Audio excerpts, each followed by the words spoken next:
क्षमा जी sir. Madam, आप भी कुछ जी सर। राजन मैम, क्षमा मैं मैडम, आप भी बहुत इनवाइट बहुत करिए। बहुत जी बहुत धन्यवाद करती हूँ गुरुदेव आपको। और प्रणाम सभी को। बहुत खुशी हो रही है कि इतने सारे महिलाएं एक मंच पे आ रही है और सब एक से बढ़ के एक है, और आपकी कृपा दृष्टि से हम सभी एक हो गए हैं। ऐसा लग ही नहीं रहा है कि अब कि हम अलग हैं। हम सब एक परिवार का हिस्सा बन चुके हैं। और आज इस परिवार में जो मैम आ रही है, मैं तहे दिल से उनका स्वागत कर रही हूँ। मोस्ट वेलकम है मैम आपका। सुनने के लिए बहुत बेताब हूँ, क्योंकि हर दिन एक नया चेहरा आता है और अपनी जुबानी जब सुनाता है बहुत सुकून मिलता है। और ब्लॉकबस्टर मूवी में यहाँ पे देखना शुरू की हूँ। ऐसा लग रहा है जो कमांडो सर का था वो सचमुच super duper hit blockbuster movie ऐसा लगा कि चल रहा है और देख रही हूँ। तो एक एक मूवी की तरह सबकी कहानी आते जा रही है, और जिससे कि और जो है मतलब फ्री एंटरटेनमेंट जो हम लोग कर रहे थे टाइम वेस्ट करके, यहाँ पे हम लोग इतना कुछ सीख रहे हैं। और फुल ऑन मतलब मस्ती भी हो रहा है हम लोग का, एक दूसरे से परिचय भी हो रहा है। अब कभी अगर एक साथ मिलेंगे तो परिचय की कोई मोहताज नहीं रहेंगे। ये बिल्कुल, आपकी बहुत दया से जल्दी एक संभव है मैम। प्रोग्राम में ऐसा डिजाइन करने वाला हूँ, और उस प्रोग्राम में आप सबको ही स्टेज पे बैठना है, मुझे नीचे बैठकर आपके लिए तालियां बजानी है। बिल्कुल, वो बहुत बहुत आप वो प्रोग्राम धन्यवाद। कहाँ करना है, कब करना है, मैं थोड़ा फरवरी वगैरह के प्रोग्राम की वजह से रुका हुआ हूँ। बहुत जल्दी आप उसके मुख्य वक्ता होंगी, मुख्य अतिथि होंगी, और हम सब लोग नीचे बैठकर, क्योंकि दिल्ली तक पहुंचने में तो समय लगेगा, लेकिन बीच का सफर तो तय करना है। और उसकी यात्रा को आगे बढ़ाने में रजत मैडम का बहुत बड़ा सहयोग मिलेगा, क्योंकि छत्तीसगढ़ की प्रतिनिधित्व करने वाली वो अकेली महिला है। तो thank you so much. Over to Rajat ma'am. जी thank you welcome thank you. Welcome. जी जी thank you all of you. और सबसे पहले मैं गुरुदेव को सादर प्रणाम करना चाहती हूँ, और साथ में मैं प्रणाम करना चाहती हूँ मेरे माता पिता को। साथ में मैं प्रणाम करना चाहती हूँ यहाँ पर जितने भी मौजूद हैं उनको, उनके माता पिता को मैं प्रणाम करना चाहती हूँ। आज ये जो मौका मुझे दिया गया है उस मौका के लिए, ये टाइम जो है ये मेरा किस्मत है। सौभाग्यशाली हूँ मैं कि इतना सुंदर परिवार, आश्रम परिवार मिला। Sandhya ma'am thank you so much. और पूजा मैम की क्या बात कहें, वो इतनी प्यारी है कि बिल्कुल एफबी में कनेक्टेड है, और एक ही बार हमने बात किया है। तो पूजा मैम बहुत बहुत धन्यवाद। और साथ में एक और मैडम थी जिनका नाम मैं मतलब मैं थोड़ा सा देख नहीं पाई थी, तो मैम आपको भी क्षमा बहुत मैडम, बहुत क्षमा जी याचना क्षमा मैडम। क्षमा। वो जी जी क्षमा बिल्कुल, मैम। हम कभी भूलेंगे जी नहीं आप। जी सर जी। तो क्षमा मैम, आपको भी बहुत बहुत धन्यवाद। और यहाँ उनको पर तो कनेक्ट खाली याद भी करते रहे तो बहुत सारे पाप धुल जाते जी बिल्कुल सर बिल्कुल। और साथियों यहाँ पर कनेक्टेड आप सभी साथियों का मैं हार्टली वेलकम करती हूँ, अभिनंदन करती हूँ। साथियों, मेरा नाम रजन साहू है। चूंकि बहुत सारे साथी यहाँ पर कनेक्टेड हैं और पूरे नेशनल लेवल के हैं, मतलब पूरे इंडिया से अलग अलग कोने से, कोई उत्तर दक्षिण पूरब पश्चिम सभी जगह से आप सब कनेक्टेड हैं। तो आप सभी का को मैं बताना चाहूंगी, मेरा नाम रजन साहू है और मैं बस्तर संभाग है एक बहुत, इधर को हम बोले बिहाड़ इलाका या जंगल इलाका तो कोई दो मत नहीं होगा। मैं यहाँ पर एक छोटा सा डिस्ट्रिक्ट है कोंडागांव, वहां की रहने वाली हूँ। और यहाँ पर रहते हुए कहना चाहिए कि एक छोटी छोटी आंखों में बड़े बड़े सपने देखना, बड़े बड़े अरमान, बहुत सारी चीजें थी। और कहना चाहिए कि यहाँ पर रहते हुए वो अपॉर्चुनिटीज नहीं था। आरसम बिजनेस के पहले मैं बात करूं तो स्ट्रगल इतना ज्यादा है कि समझ नहीं आ रहा है कहाँ से शुरू करूं। तो थोड़ा इमोशनल हो रहा है, लेकिन मैं बिल्कुल रोऊंगी नहीं, आंसू नहीं बहाऊंगी, क्योंकि कहना चाहिए वो दिन चले गए हैं साथियों। रोने के दिन चले गए हैं, अब जो दिन है वो हंसने का है। और आरसम बिजनेस के बारे में मुझे एक ही चीज लगता है, वो है आरसम बिजनेस हम सब के लिए बेशकीमती तोहफा है। बेशकीमती तोहफा है महिलाओं के लिए। मैं आरसम बिजनेस के पहले के बारे में बताऊं तो मैं एक हाउसवाइफ हुआ करती थी, और मेरे दो बेटे हैं और वो एक छोटा सा घर। लेकिन उससे पहले मैं अपने मम्मी पापा के बारे में बताऊं तो मेरे मम्मी पापा, ये स्टोरी पहली बार शेयर कर रही हूं मैं। और क्योंकि स्टोरी शेयर करने का मौका कम ही होता है। मेरे मम्मी पापा का बाय प्रोफेशन जो काम है साथियों, वो सब्जी बेचने का है। और कहना चाहिए कहना चाहिए कि मेरे पापा ने जब स्टार्ट किया था तो उन्होंने ठेले से स्टार्ट किया था। आज ट्रेडिशनल मार्केट में बहुत अच्छा वो अहदा ले चुके हैं। चेंबर ऑफ कॉमर्स जो होता है ट्रेडिशनल बिजनेस में, वहां के वो बहुत अच्छे सदस्य हैं। उन्होंने सब्जी जब स्टार्ट किया था तो हमने बचपन में ही स्ट्रगल देखा है कि उन्होंने जीरो से यहाँ तक का सफर कैसे स्टार्ट किया। तो वहां से एक मोटिवेशन मिलता है हमेशा मुझे। मैं अपने, जब भी मेरे अंदर निगेटिविटी आती है तो मैं अपने मम्मी पापा को याद करती हूँ, क्योंकि सबसे बड़े जो आइडियल है मेरे लाइफ में वही हैं। और सबसे ज्यादा मैं कृतज्ञ हूँ तो मेरी माँ की हूँ, मेरी मम्मी की हूँ, क्योंकि उन्होंने कभी भी मुझे अकेले होने नहीं दिया। हमेशा सपोर्ट करते रहे, हमेशा वो मुझे मोटिवेट करते रहे। तो बचपन जब हमारा थोड़ा सा, क्योंकि ज्यादा स्ट्रगल हमने नहीं देखा था, लेकिन मम्मी पापा इतना ज्यादा बताते हैं कि इतना ज्यादा स्ट्रगल। और जब ठेले की बात बताते हैं तो वो, हम जब मैं थोड़ा सा होश संभाली तो हमारे पास में दुकान हो गया था, सब्जी का दुकान हो गया था। लेकिन उससे पहले हम लोगों को बताया गया कि पापा ठेला से सब्जी बेचा करते थे। और उसके बाद में फिर उन्होंने घर बनाया। अपने घर से बाहर निकल के वो कांकेर, ये भी एक डिस्ट्रिक्ट है, वहां पर आए। उन्होंने पहले ठेले से सब्जी बेचा, फिर दुकान डाली, फिर हार्डवेयर का है, मतलब बहुत सारा ट्रेडिशनल बिजनेस है। हम 3 भाई बहन हैं, मेरे बड़े भैया भी हैं, मैं हूँ और मेरा छोटा भाई है। तीनों भाई बहन सब्जी वाले के तो बच्चे थे, लेकिन कभी हमको ये फील नहीं कराया गया कि आप सब्जी वाले के बच्चे हैं। हमको हमेशा बड़ा सोच दिया गया। हमारे माइंड में एक ही सेट डाला गया कि गरीबी नाम की कोई चीज नहीं होती, मेहनत कीजिए, सही तरीके से मेहनत कीजिए, बिल्कुल आप अपने आप को प्रूफ कर सकते हैं। ये पापा मम्मी दोनों का कहना था। और हमारे यहाँ पापा, इसके बाद में स्मूथली हमारी लाइफ चल रही थी। और इसी दौरान कहना चाहिए, मैं थोड़ा सा अपने बचपन को कभी कभी याद करती हूँ तो ये सोचती हूँ कि मेरे पेरेंट्स सब्जी तो बेचते थे, लेकिन हमको प्रोटीन बिस्किट उस टाइम खिलाया करते थे। लोग प्रोटीन के लिए अभी अवेयर हो रहे हैं, हमको उस समय दूध पिलाया करते थे। और वो सारा सब कुछ जो एक प्रिंसेस की लाइफ है, वो लाइफ मैंने जिया। और स्मूथली बहुत अच्छे से हमारी लाइफ निकल रही थी, पढ़ाई करते करते फिर मेरी शादी हुई। और जैसे ही शादी हुई तो 360 डिग्री एंगल से मेरा लाइफ जो है वो चेंज हो गया। क्योंकि कांकेर थोड़ा सा कस्बा है, थोड़ा सा शहरी इलाका है, लेकिन जहां पर मेरी शादी हुई वो एकदम बीहड़ इलाका, इतना ज्यादा बीहड़ इलाका कि अकेले अगर कोई जाना चाहे शाम के 5 बजे 6 के बाद में तो डर जाए इंसान। क्योंकि जंगल बहुत ज्यादा, 7-8 किलोमीटर तक कच्ची रोड था, वहां पर पक्की रोड भी नहीं था। लाइट एक बार जाती थी साथियों तो 8-8 10-10 दिन तक लाइट आती ही नहीं थी, लाइट आती ही नहीं थी। कन्वर्जन का कोई भी साधन नहीं था। शादी के पहले मैंने जो काम सीखा था, मैंने मेहंदी लगाने का काम सीखा था, मैंने सिलाई का काम सीखा था, मैंने कढ़ाई बुनाई का काम सीखा था। लेकिन उस इलाके में जाने के बाद में ये पता लगा कि ये जो मेरा टैलेंट है वो ज्यादा कुछ भी नहीं है। क्योंकि सिलाई जो है, बीहड़ इलाके में जो महिलाएं हैं वो बहुत कम, मतलब रेडीमेड ब्लाउज परचेज करा करती थी, खरीदा करती थी, पहना करती थी। तो वो 20 रुपए 25 रुपए में आ जाता था। तो वो कहना चाहिए कि वो मेरा काम नहीं हो पाया। मेहंदी मेहंदी का तो वो दूर दूर तक कोई चलन ही नहीं था। और कढ़ाई बुनाई की बात करें तो गांव के लोग कोई डेकोरेट नहीं करते अपने घर को। तो ये जो मेरा तीनों सीखा हुआ काम था वो जीरो हो गया। लेकिन उस एक घरौंदे में मेरे फैमिली, मेरे बच्चों के साथ में मैं सिर्फ जीवन को काट रही थी।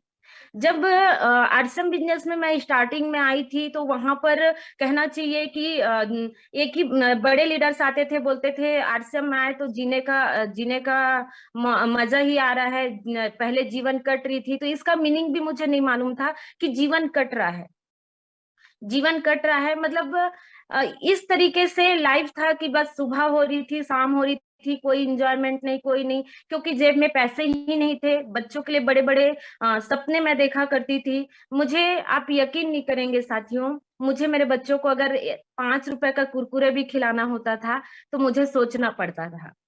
ऐसी दयनीय स्थिति थी। जब उस टाइम हम लोग फिर गांव में रह रहे थे, फिर बच्चे थोड़ा सा बड़े हुए, स्कूल जाने का टाइम आया तो कहना चाहिए हम कोंडा गांव आए। कोंडा गांव मतलब यहाँ से 90 किलोमीटर है मेरा जो गांव है। और वहां से निकले, बच्चों को थोड़ा सा पढ़ाई कराए।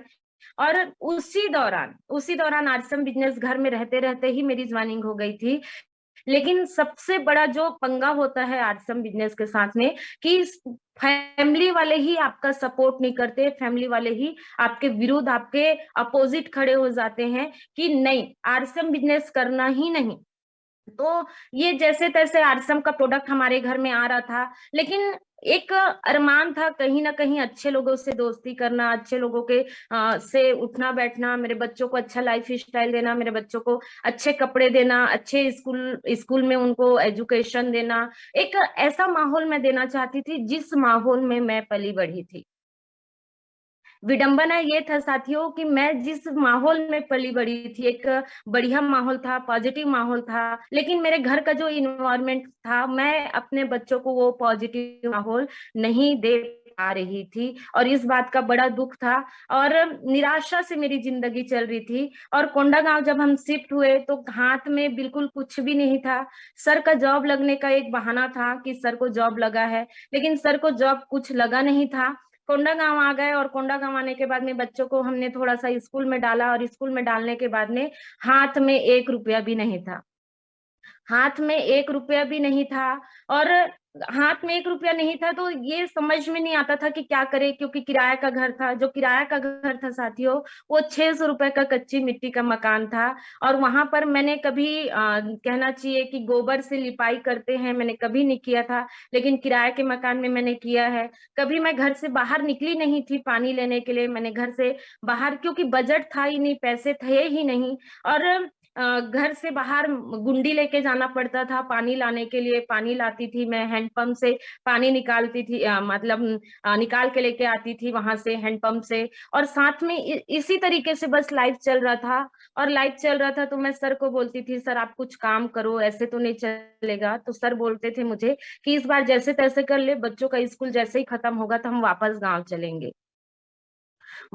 चलेंगे, और गांव में वापस हमारा तो मतलब थोड़ा मोड़ा खेती बाड़ी है, और वहां पर हम रह जाएंगे। लेकिन मैं साथियों थोड़ी सी स्वावलंबी किस्म से मैं बचपन में रही हूँ, जिद्दी किस्म की लड़की रही हूँ, और सही चीज के लिए जिद्दी रही हूँ कि नहीं, अगर करना है तो हम सही से, मतलब बहुत अच्छा कर सकते हैं, लाइफ में बहुत बड़ा कर सकते हैं। बस कोई जरिया होना चाहिए, कोई माध्यम होना चाहिए। तो सर वहां पर इस तरीके से वो क्विट कर गए थे, वो बिल्कुल वहां कोंडागांव में रहने का उनका बिल्कुल भी मन नहीं था। लेकिन मैंने उनको एक ही आंसर करा, देखिए सर, अगर आपको जाना है तो आप जा सकते हैं, मैं तो नहीं जाऊंगी, क्योंकि वापस मैं गांव में जाऊंगी, ये मुझे ऊपर वाले ने एक अपॉर्चुनिटी दिया है कि मैं घर से बाहर निकली हूँ, और निकली हूँ तो कुछ ना कुछ करूंगी। तो वो बोलते थे आप क्या करोगे, तो मैं बोलती मुझे जो काम मिलेगा वो मैं करने को तैयार हूँ, लेकिन मैं वापस गाँव नहीं जाऊंगी, क्योंकि गाँव में मेरे बच्चों को वो माहौल नहीं मिलेगा जो मिलना चाहिए। और उसके बाद में हमारी मतलब कहा सुनी हमेशा अक्सर हुआ करती थी। तो उस टाइम में साथियों मेरे को कुछ समझ नहीं आ रहा था, करें कैसे करें। एक बार जब हम कोंडा गांव में ही रह रहे थे, तो कृष्ण जन्माष्टमी का टाइम था, त्योहार था, मतलब कोंडा का हमारा पहला त्योहार था कृष्ण जन्माष्टमी का। और उसमें सभी के घर में उत्साह, क्योंकि मुझे पता है यहाँ पर जितने भी कनेक्टेड साथी हैं सब कृष्ण जन्माष्टमी को बड़े धूमधाम से पूरे हमारे भारत देश के अंदर मनाया जाता है। तो उस दिन भी कृष्ण जन्माष्टमी बहुत उत्साहित होकर मना रहे थे लोग बाग। लेकिन हमारे पास में ऐसा था साथियों कि जिस हम गैस सिलेंडर को घर से लेके आए थे उसी दिन ही खत्म हो गया, उसी दिन ही वो सिलेंडर नई सिलेंडर जो है वो खत्म हो चुका था। और कहना चाहिए कि मुझे खाना बनाने के लिए मेरे पास कुछ भी नहीं था, कुछ भी नहीं था। सब बड़े बड़े त्योहार, और पैसे भी नहीं थे कि मैं पैसे दे दूं और सिलेंडर डलवा लूं। मेरे बच्चे बार बार जाते थे, मम्मी उनके यहाँ ये बन रहा है, मम्मी उनके यहाँ ये बन रहा है। तो मैंने एक बार बड़े वाले बेटे को एक थप्पड़ लगाया, बोला घर से बाहर निकलेगा ना तो ठीक नहीं होगा। क्योंकि जब इस टाइम को मैं याद करती हूँ तो कहना चाहिए मेरे आंख से आंसू नहीं, मेरे आंख से खून गिरते हैं। मेरा बेटा, फिर उसके बाद वो लोग सहम गए, डर गए, वो लोग नहीं गए। हमारे पास मात्र, मेरे पास टाइम में 70 या 80 रुपए था, और यहाँ पर कोंडागांव में आज भी सुनीता होटल है। तो मैंने बोला कि चलो अब बच्चों को कुछ तो खिलाना पड़ेगा, क्योंकि खाना कुछ भी नहीं था। सिलेंडर खाना बना नहीं था, और कुछ भी नहीं होने की वजह से फिर मैंने बोला थोड़ा सा हैप्पी मोमेंट लाने के लिए, बेटा आज होटल में जाते हैं खाना खाने के लिए, आज सब तो घर में बना के खा रहे हैं ना, हम होटल जाए खाना खाने के लिए। तो वहां पर गए तो वहां पर 30 रुपए का थाली का प्लेट था सबको, और वहां पर जब गए तो त्योहार के दिन कोई ताजा खाना मिलेगा नहीं, वहां पर रगड़ा हुआ चावल था। और वो प्लेट मंगवाया क्योंकि 70-80 रुपए ही था मेरे हाथ में, तो हमने वो खाना मंगवाया, और खाना मंगवाने के बाद में एक प्लेट को सर खाए और एक प्लेट को जो है मैं दोनों बच्चों को खिलाई, और पता नहीं क्यों मेरे मुंह के अंदर से वो निवाला जा ही नहीं रहा था, मतलब बिल्कुल खाने का दिल ही नहीं कर रहा था, कि ये लगा कि अभी का तो जैसा तैसा हो रहा है, कल कैसे करेंगे, कल कैसे करेंगे, इस तरीके से मुझे थोड़ी सी चिंता हो रही थी। और उसके बाद में फिर हम घर वापस गए, जैसे तैसे रूखा सूखा मैं बच्चों को खिलाई। मैं बच्चों को बोली बेटा मजा आया ना, तो बोलते मम्मी क्या मजा आएगा, चावल सूखा सूखा, अरे होटल में ऐसा ही चावल मिलता है, त्योहार के दिन में ऐसा ही चावल मिलता है बेटा। ऐसा करके मैंने उनको थोड़ा सा उनके अंदर पॉजिटिविटी डाला। और उसके बाद में हम वापस आए तो साथियों वहां एक ऐसा दर्द था कि अब तो कुछ ना कुछ काम करना पड़ेगा। और उसके बाद ही मुझे ध्यान आया कि आरसीएम बिजनेस में मेरी ज्वाइनिंग हो चुकी है, क्यों ना मैं आरसीएम बिजनेस को करूं। जब मैं घर में थी तो सासू माँ बिल्कुल पसंद नहीं करती थी, वो कहती थी या तो आप तुम रहोगी इस घर में या तो ये आरसीएम रहेगा। तो मैं वहां पर उनसे डर जाती थी और बिल्कुल उनको कुछ भी नहीं बोलती थी, ठीक है ठीक है। लेकिन मेरे अपलाइन का रोल आता है साथियों। मैं आदर्श सम्मान के साथ में नाम लेना चाहूंगी। मेरे आदरणीय अपलाइन है mister PR Sahu sir, mister Sachin Agarwal ji, mister Shyam Agarwal ji, mister PK Dewangan ji, mister Ratnesh Jain ji. उनके सानिध्य में मैं इस बिजनेस को लगातार अभी भी सीख रही हूँ। और अपलाइन जब आए तो उन्होंने बोला कि मैडम कोई बात नहीं, ये चैलेंजेस जो आता है ना, कोई बात नहीं, आरसम बिजनेस में, क्योंकि PR सर का ऑलरेडी कोंडागांव में फील्ड था, वो आए और बताया कि एक मीटिंग है जो PK देवांगन जी की मीटिंग थी, और उस मीटिंग जो है कॉलेज ऑडिटोरियम में होना था। लेकिन मेरे पास में साथियों उस समय कांकेर और कोंडागांव का जो बस का किराया होता था वो 45 रुपए का था, और मेरे हाथ में समथिंग 150 रुपए ही था। और उसके बाद जब मैं सर को बोली कि अब आरसम बिजनेस करते हैं, करके देखते हैं क्या होता है कैसे, तो वो उन्होंने सीधा सीधा डिक्लाइन कर दिया कि नहीं, हम आरसम बिजनेस नहीं करेंगे, हम वापस घर जाएंगे।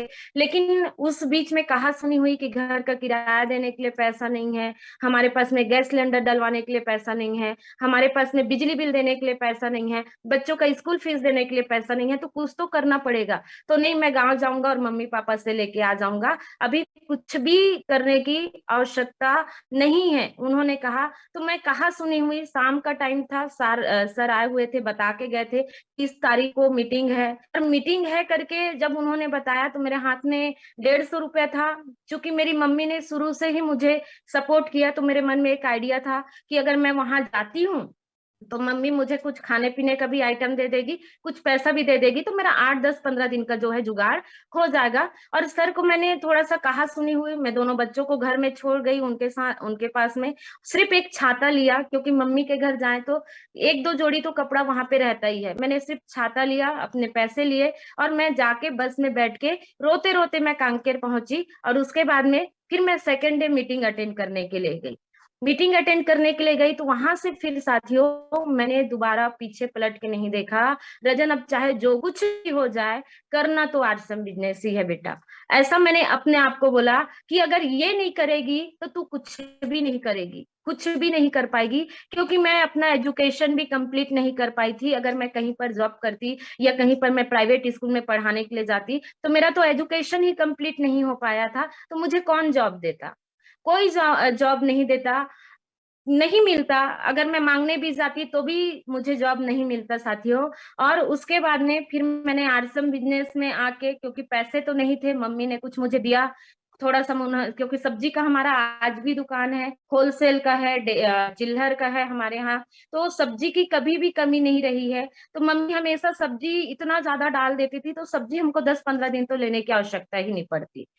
आज के डेट में भी मैं कभी जाऊंगी, माँ मत डालो बोलने से भी वो डालती है, नहीं मेरे रहते तक तू ले जा, जितना मन है जो अच्छा लगता है वो लेके जा। लेकिन सब्जी जब मैं बाहर से लेती हूँ तो उनको पता नहीं थोड़ा सा दर्द होता है, आज भी वो डाल देती हैं। तो सब्जी बहुत सारा वो डाल दिए, साथ में उन्होंने पैसा दिया, और उस पैसे से साथियों आके मैंने जो है अपना आरसम का सामान खरीदना चालू किया, क्योंकि आईडी लग चुकी थी। और आईडी लगने में भी कहानी था। पीआर सर आते हैं हमारे गांव वाले घर में, वो प्लान दिखाते हैं, क्योंकि मेरे जो स्पॉन्सर है वो सीताराम साहू जी हैं, और उन्होंने कहना चाहिए कि उनके लिस्ट में मैं थी, उनको भी मैं धन्यवाद करती हूँ कि उनके लिस्ट में मेरा नाम था। वो आए बताए, वो आज आरसम बिजनेस में नहीं है, लेकिन आरसम बिजनेस मुझे समझ आ गया, सर को बिल्कुल समझ नहीं आया। तो जब आरसम बिजनेस भी ज्वाइनिंग करना था तब भी मेरे पास में पैसे नहीं थे, क्योंकि कोई भी चीज के लिए मैं सर को जब बोला करती थी कि मुझे कुछ भी चाहिए तो वो सीधा माँ की ओर दिखाते थे, मदर इन लॉ की तरफ दिखाते थे कि उनसे बोलो, उनसे ले लो, उनसे। और मेरा जो स्वावलंबीपन है ना, एक बार मांगे, दो बार मांगे, तो तीसरी बार में गिल्टी लगता था कि नहीं, ये कैसी लाइफ है मेरी कि मैं डिपेंड हूँ। और कहीं ना कहीं जो व्यक्ति अगर आप उनके ऊपर डिपेंड है तो दो शब्द बोल भी देते हैं, तो वो दो शब्द जो है बहुत चुभने लगता है कि क्यों ऐसी मेरी लाइफ है, मुझे भी कुछ करना चाहिए, मुझे भी मेरे पैर में खड़ा होना चाहिए। तो प्लान दिखाए, प्लान दिखाने के बाद में जब उस आरसम बिजनेस को ज्वाइनिंग करने की बारी आई तो तीज का टाइम था हमारे छत्तीसगढ़ में। साथियों, मैं आप सबको बता दूं कि तीज एक बहुत बड़ा पर्व है बेटियों के लिए, बहन बेटियों के लिए, कि बूढ़ी से बूढ़ी भी लेडी जो है वो अपने मायके जाती है, ओल्ड एज लेडी भी, जो बुढ़िया भी होती हैं वो भी अपने मायके जाती हैं। तीज का पर्व जो होता है मायके का होता है, तो मेरा भी तीज का पर्व था। और मम्मी पापा वो उस पे लेके आते हैं और आपको पूरा 16 श्रृंगार, बच्चों के लिए कपड़े, आपको कपड़े ऐसा देते हैं। तो मैंने उस टाइम माँ को बोला, अपनी मम्मी को बोला कि माँ इस बार ना मुझे कपड़ा उपड़ा मत देना, मेरे को इस बार ना आप पैसा दे देना। तो मेरी माँ चौंक गई, क्यों, कपड़ा तू ले जाएगी नहीं तो सासू माँ को दिखाएगी क्या? तो मैंने अपनी माँ से बड़ी सफाई से झूठ बोला कि माँ नहीं, मुझे ना, मेरे पास साड़ी बहुत सारा है, मुझे पायल खरीदना है। सॉरी, मुझे पायल खरीदना है। और इस तरीके से झूठ बोल के मैंने उनसे पैसा लिया, और पैसा लेके मैं जो है साथियों आरसम बिजनेस में मैंने ज्वाइनिंग करा। एक मिनट सर।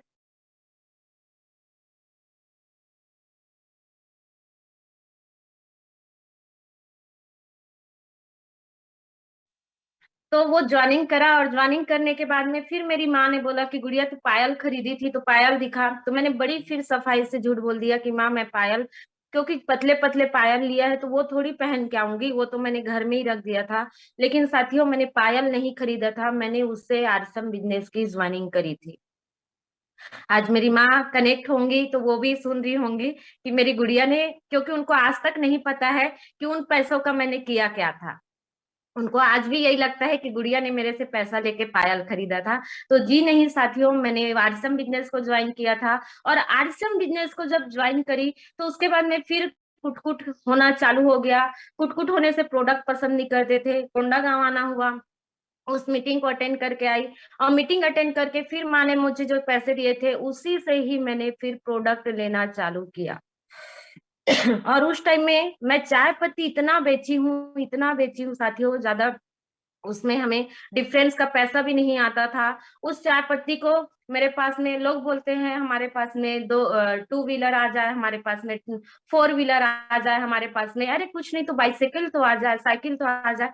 आप बिलीव नहीं करोगे, मैंने पैदल इस बिजनेस को शुरू करा, क्योंकि मेरे पास में किसी का सपोर्ट नहीं था, न घर से सपोर्ट था, न कहीं से नहीं। लेकिन मेरी माँ ही एक ऐसी है जो कहना चाहिए, वो बोलती थी गुड़िया मुझे तेरे ऊपर भरोसा है बेटा, तू जो भी करेगी ना तू बेस्ट करेगी। और मुझे पता है, मुझे अपने बच्चों पे पूरा भरोसा है। आज भी वो यही कहती हम तीनों भाई बहनों को कि मुझे पूरा भरोसा है, मेरे जो बच्चे हैं ना जो भी करेंगे वो बहुत अच्छा करेंगे। तो उस टाइम में मम्मी सपोर्ट करती थी, और बिल्कुल सब लोग, जब मैंने बिजनेस स्टार्ट किया, जब एक महिला, जब शादीशुदा महिला, दो छोटे छोटे बच्चे, उनको छोड़ के जब चौखट से बाहर निकलती है साथियों, तो असली स्ट्रगल तो वहां से चालू होता है। जब मैं बैग लेके घर से निकला करती थी तो पड़ोसी बिल्कुल देखा करते थे कैसी, अब शब्द यूज किया करते थे कि कैसी लिज्जड़,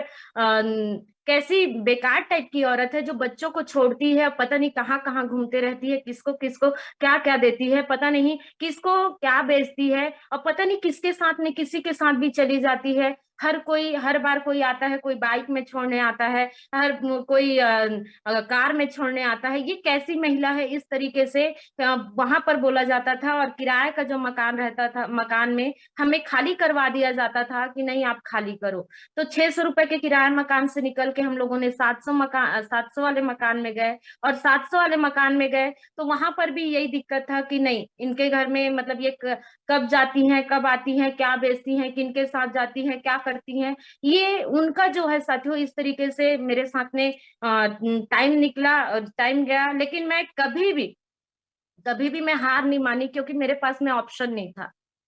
मेरे पास में ऑप्शन नहीं था। और मैं बार बार अपनी टीम को बार बार इस चीज से बोलती हूँ, और आज आप लोगों को भी बोलती हूँ, आरसीएम बिजनेस में पोटेंशियल बहुत ज्यादा है, इतना ज्यादा है कि कोई भी महिला कहीं पर भी रहे, पैसे रहे नहीं रहे, बस आप दृढ़ निश्चय करेंगे ना तो आरसीएम बिजनेस में बहुत बड़ा कर सकते हैं। तो मैं कभी हार नहीं मानती, मैं मीटिंग सेमिनार में जाती, मैं मीटिंग में जाती। कई मीटिंग ऐसा निकला है साथियों जिसमें मैं सिंगल जाया करती थी, मेरे साथ में मेरी टीम से कोई भी नहीं जाते। जब मैं प्लान दिखाया करती थी, क्योंकि उस समय मैं बिल्कुल पतली दुबली एकदम मतलब सूखी टाइप की, एकदम बहुत दुबली सी मैं थी, और शुरू से ही सिंपल ही रही हूँ मैं, तो ज्यादा काम झाम नहीं। तो मुझे ऊपर से नीचे देख के यही कहा जाता था, अच्छा हम तेरे साथ काम करेंगे, तू हमारी अपलाइन बनेगी, तू हमें सिखाएगी, तुम तो छोड़ो, आप छोड़ो, तू पर आते थे। और मैं बड़े बड़े आराम से मतलब उनको मुस्कुरा के बोलती थी, ठीक है चाचा जी कोई बात नहीं, ठीक है मामा जी कोई बात नहीं, ठीक है बुआ जी कोई बात नहीं, ठीक है। ऐसा करके मैंने उनको बहुत दर्द बहुत होता था। एक बार ऐसे ही कहना चाहिए, ये मीटिंग में मैं जा रही थी, मेरे पापा जो हैं एक बहुत बड़ी बात बोले, जो मुझे उस टाइम के लिए बहुत सबसे ज्यादा दुख लगा था। मैं सबका सुनती थी, लेकिन एक दिन मेरे पापा बोले, बेटा तू गाड़ी किराया कर ले, हमारे समधी को ले ले गाड़ी में, समधी को ले ले, समधन दोनों को ले ले, अपने सास ससुर को, दोनों बच्चों को ले ले, दामाद को बिठा ले, और तू जहां जाना है वहां जाया कर, लेकिन हमारे घर में आके ना इस तरीके से बैग लेके तू गली गली मत घुमा कर, पैदल पैदल। कोई भी हमको पूछता है किसके घर की बच्ची है, तो नहीं वो, क्योंकि हमारे यहाँ पापा और मम्मी थोड़ा जाना जाता है उनको शहर में कि, और उनका जो फेस है मेरी मम्मी का, एकदम मैं उनकी 2 कॉपी हूँ, तो कोई भी जान जाते हैं कि ये इनकी बेटी है। वो फेस से ही जान जाते थे कि ये इनकी गुड़िया है, आप उनकी गुड़िया हो। तो वो पापा को जाके बोलते थे, आजकल आपकी गुड़िया क्या करती हैं, घूमते रहती हैं बैग लेके, अच्छे घर के बच्चों के ये संस्कार नहीं है, आप उनको ऐसा मत काम करवाओ, भाई ये गलत बात है, आपके पास किस चीज की कमी है। तो मेरे पापा मुझे ऑफर करते थे कि गुड़िया हम तेरे को खेत भी देंगे, हम तेरे को दुकान भी देंगे, लेकिन ये काला बैग लेके तू घुमा मत कर, क्योंकि बहुत बेकार लगता है जब कोई आके बोलता है।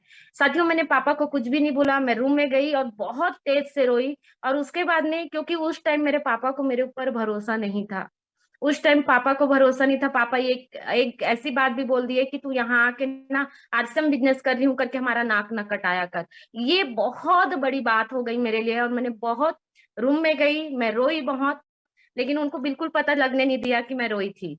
उसके बाद में फिर मैंने जो है साथियों आरसीएम बिजनेस के लिए कमिट कर लिया कि पापा चाहे कुछ भी हो जाए, मुझे आपको प्रूफ करना है, मैं आपकी बेटी हूँ। मैंने मनी मन अपने आप को बोला, रजन तू अपने बाप की बेटी है ना, तो तेरे को ये करके दिखाना पड़ेगा, क्योंकि अब बात नाक का सवाल है और ये इज्जत पे आ गई है। तो इस तरीके से काम वो स्टोरी होते गया, मीटिंग सेमिनार। फिर मेरी टीम आई, और मेरी टीम, मैं धन्यवाद करती हूँ मेरे टीम के हर वो डेप्थ तक के लेवल के साथी, चाहे वो वाइटल अचीवर्स हैं, चाहे वो रॉयल्टी अचीवर्स हैं, चाहे टेक्निकल अचीवर्स हैं, जिनका प्यार सपोर्ट सम्मान इतना ज्यादा होता है, हमेशा मुझे माँ का दर्जा देते हैं। और मैं बोलती हूँ मेरे 2 बेटे नहीं हैं, मेरे कई बेटे हैं, मेरे 2 बेटे नहीं है, कई बेटे हैं। कई सारे सर जो हैं मेरे जो रॉयल्टी अचीवर है, एज में मैं कई बार उनकी छोटी बहन, उनकी बेटी के बराबर की एज की मैं हूँ, लेकिन इतना सम्मान देते हैं बिल्कुल माँ के जैसे, हमेशा गुरु माँ इस तरीके से जब वो बोलते हैं, तो मैं प्राउड फील करती हूँ कि ऐसी टीम मेरे साथ में है। और उस टीम को मैं सैल्यूट करती हूँ यहाँ से कि ऐसी शानदार टीम है। और वो टीम आने से पहले साथियों, उस टीम में आने से पहले लोग ऐसी ऐसी बातें बोलते थे, ऐसी ऐसी घटनाएं घटती थी कि बिल्कुल दिल दहल जाता था। मीटिंग सेमिनार में जाती थी, सारे लीडर्स अपने कपल के साथ में आते थे, तो उनकी मैडम खुसुर फुसुर करती थी कि नहीं मैडम कैसी हैं, अकेले आती हैं, कभी सर को नहीं लाती हैं। लेकिन मेरे अंदर की बात मैं जानती हूँ, किनको जाने का मन नहीं करता कपल के साथ में, किनको जाने का मन नहीं करता। मेरा गोवा ट्रिप भी हुआ न्यूट्रीचार्ज की ओर से, मेरा दिल्ली का भी हुआ था 5 स्टार होटल में। कौन नहीं चाहता कि कपल के साथ में जाए। लेकिन साथियों वहां पर विडंबना ये थी कि आरसीएम बिजनेस करना है तो तू कर, मुझे कभी नहीं कहना, करना है तो तू कर, मुझे कभी नहीं कहना। एक बार जब आरसीएम मतलब आरसीएम कुछ दिनों के लिए ब्रेक हुआ था, और आरसीएम जब ब्रेक हुआ था तो उस टाइम मैं बिल्कुल नर्वस हो गई थी, और नर्वस होने की वजह से कई सारी अदर कंपनियां आई, टकराई मेरे से। लेकिन मैं एक ही बात बोलती थी कि माता पिता एक होते हैं, और जो अदर नेटवर्क मार्केटिंग है वो है चाचा चाची, और चाचा चाची जो है ना वो मम्मी पापा के जितना प्यार नहीं दे सकते। तो मैं करूंगी तो आरसीएम बिजनेस ही करूंगी, नहीं तो कुछ भी नहीं करूंगी। और आप सबको मैं बता दूं साथियों, जब आरसीएम जिस टाइम में क्लोज हुआ था, जिस टाइम में स्टे लगा था वहां पर आरसीएम में, उसी टाइम में ही मेरा बिजनेस ग्रोथ हो रहा था, और उस टाइम मैं लीडरशिप में थी। उस समय मैं लीडरशिप में थी, कोंडागांव आई थी, और 9 महीने में मैंने लीडरशिप अचीव करा था। और लीडरशिप अचीव करने के बाद बस मेरा बिजनेस जिस मंथ 9 दिसंबर को जिस साल वो मेरा बिजनेस जिस तेजी से ग्रोथ कर रहा था, उस महीने मेरा रॉयल्टी होना था, और उसी महीने सडनली मैसेज आता है, न्यूज़पेपर में आता है, न्यूज आता है कि आरसीएम जो है वो ब्रेक हो चुका है, आरसीएम जो है ये अभी बंद हो चुका है। तो मुझे एक ऐसा झटका लगता है जो सुनामी से भी कम नहीं था मेरी लाइफ के लिए। क्योंकि आरसीएम का प्रोडक्ट जब मैं यूज करी थी, तो यूज करने से मेरे को 1024 रुपए का इनकम आया था। और जब 1024 रुपए का इनकम आया था तो मुझे यकीन ही नहीं था, मैं 2 मिनट तक यूं 1024 रुपए ऐसा मेरे मन में आया था। और वो 1024 रुपए होने के बाद में हम वहां पर, मेरे पास में अकाउंट नंबर नहीं था, तो एक एक्सिस बैंक का कार्ड दिया करती थी कंपनी उस टाइम में हमारे को, जो 99,000 तक का ट्रांजेक्शन हम कर सकते थे, लेन देन कर सकते थे। आनंद फानन में उस फॉर्म को भरा, और फॉर्म भर के वो वहां से फिर मैंने एटीएम सीखा था, वहां से मैंने पैन कार्ड सीखा था, वहां से सब कुछ मैंने सीखा था आरसीएम बिजनेस से। तो आरसीएम बिजनेस सडनली ऐसा हुआ।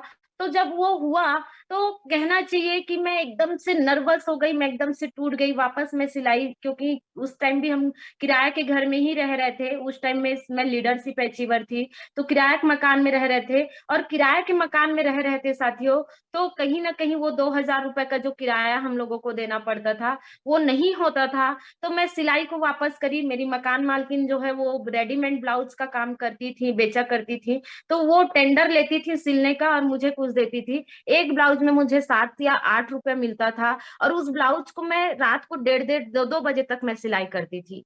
और सिलाई करके फिर काज बटन करके पूरा करके मैं उनको देती थी। और एक दिन में मेरा जो मैक्सिमम सिलाई करती थी वो 6 या 7 ब्लाउज मैं बना लेती थी। रेडीमेड ब्लाउज था तो ज्यादा उसमें कट छट नहीं होता था, तो मैं इतना बना के उनको सेकंड ही कंप्लीट करके दे देती थी, ताकि वो पैसे दें, या पैसे नहीं भी दे तो किराए में वो काट ले। इस तरीके से मतलब चल रहा था। और वापस जब आरसीएम चालू हुआ, तो जिस दिन आरसीएम चालू हुआ, आरसीएम का प्रोडक्ट देखी तो इतना रो डाली फूट फूट के, कि वापस मेरा आरसीएम आ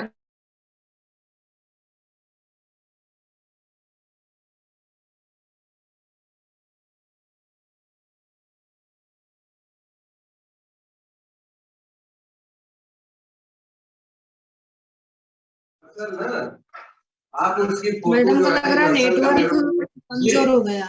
इमर्सल में जो कलर है